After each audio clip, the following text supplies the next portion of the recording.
Non veg குழம்பு டேஸ்ட்டில் ஒரு சூப்பரான உடச்சி ஊற்றின முட்டை குழம்பு ரெசிபி.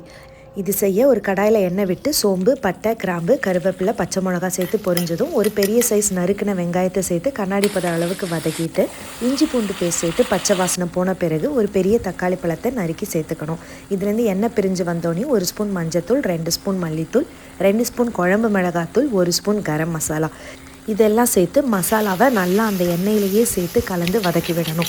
இப்போ மசாலா அடி பிடிக்காமல் இருக்க ஒரு பெரிய டம்ளர் அளவுக்கு தண்ணி சேர்த்து இந்த மசாலா நல்லா கொதி வர ஸ்டேஜில் ஒரு கைப்பிடி தேங்காய், 1 ஸ்பூன் சோம்பு, 1 ஸ்பூன் கசகசா, ஒரு 4-5 முந்திரி பருப்பு இதை சேர்த்து நல்லா பேஸ்ட்டாக அரைச்சி அதை அந்த கொதிக்கிற மசாலாவோட சேர்த்துடணும். இப்போயும் தேவையான அளவு தண்ணி ஊற்றி தேவையான அளவு உப்பு சேர்த்து அந்த குழம்பு நல்லா கொதி வர ஸ்டேஜில் முட்டையை தனித்தனியாக உடச்சி ஊற்றணும். நான் இன்றைக்கி ஒரு 4 முட்டையை உடச்சி ஊற்றிருக்கேன். குழம்பு அணைக்கிற வரைக்கும் இனிமேல்ட்டு இந்த முட்டையை தொட வேண்டாம், ஏன்னா இந்த முட்டை அதோட குழம்போட கலந்துரும்.